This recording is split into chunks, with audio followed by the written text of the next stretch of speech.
Hello दोस्तों, कैसे हो? आपका स्वागत है तिरपान स्टडी सेंटर में। आज जो हम करने जा रहे हैं हिस्ट्री का चैप्टर अत्यंत महत्वपूर्ण है हर एक क्लास के बच्चों के लिए। खास तौर पे जो यूपीएससी एग्जाम तैयार करना चाहते हैं तो इस वीडियो का जो है फायदा उठा सकते हैं और ये काफ़ी इंपॉर्टेंट भी उनके लिए रहेगा। चलिए देखते हैं हमारा आज टॉपिक क्या है।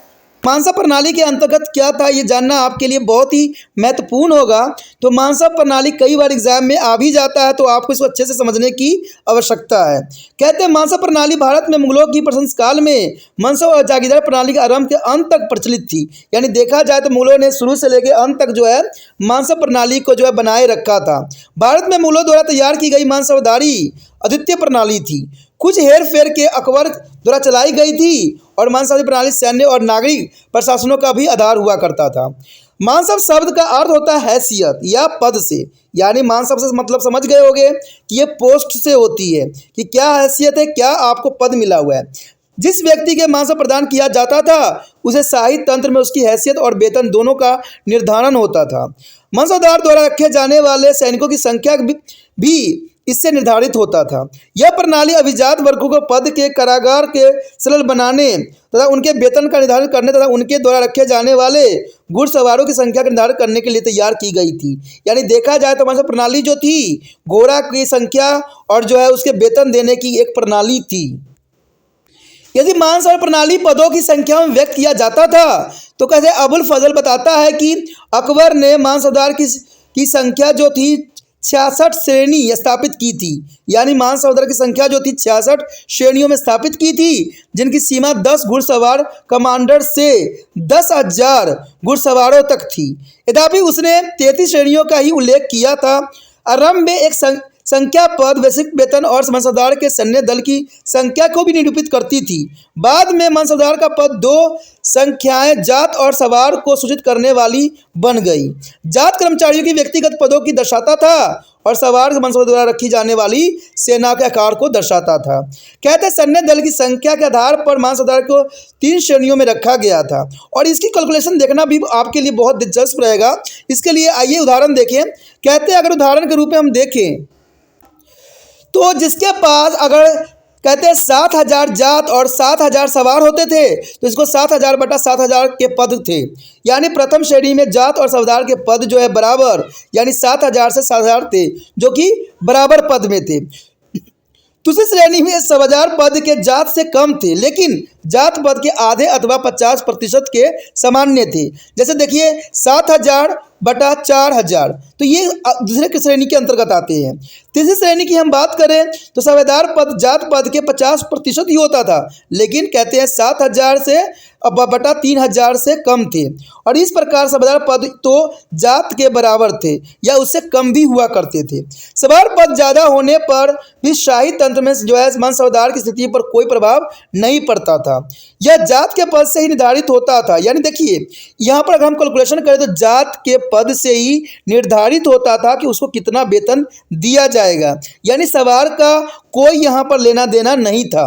तो इसलिए जो है सवार का जो संख्या आपने देखा है घटता ही गया है लेकिन आपने देखा यहाँ पर कि जो जात है उसकी संख्या नहीं घटी। तो इससे आप समझ सकते हो कि सभी जो जितने भी मानसवदार होते थे वो जो है जात रखा करते थे। यानी जात का जो है महत्वपूर्ण स्थान होता था लेकिन सवार जो थे घटा भी सकते थे और बढ़ा भी सकते थे। तो ये काफ़ी जो है अच्छा दिलचस्प बात थी। यहाँ पर सवादार पर ज़्यादा होने पर भी कोई असर नहीं पड़ता था इनको और यह जात के पद से ही निर्धारित होती थी कि इस उदाहरण के लिए अगर 4,000 जात है और 2,000 सवार रखने वाले मानसवार पद को जो है 3,000 जात और 3,000 सवार रखने वाले मानसवार के पद के ऊंचा होता था। तो ये बात काफ़ी महत्वपूर्ण थी।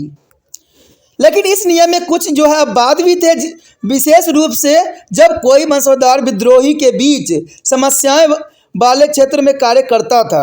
ऐसे मामले में राज्य अक्सर जात पद में परिवर्तन किए बिना सवार पद में वृद्धि करता था। कभी कभी आपातकालीन स्थिति से निपटने के लिए भी अस्थायी अवधि के लिए सवार पद में वृद्धि भी कर दी जाती थी। जहांगीर ने सवार पद में एक नई व्यवस्था आरंभ किया था और इस प्रावधान के अनुसार चुने हुए मानसवदार के मामलों में सवार पद को 2 जो है अफवाह के और जो है सी अफवाह कहा जा गया और इस भाग के लिए जो है प्रति सवार उसी दर पर यानी 8,000 दाम प्रति सवार के अतिरिक्त भुगतान की स्वीकृति प्रदान भी की गई। यदि सवार पद 4,000 है, जिसमें से 1,000 दो अफवाह और जो है सी अफवाह होते थे, इस सवार का वेतन अगर देखिए 3,000 गुना 8,000 प्लस 1,000 गुना 8,000 गुना 2 है, तो इसका मतलब जो है उसका जो कीमत निर्धारित की जाएगी वो 4 करोड़ के पास होगी, यानी 4 करोड़ होगी।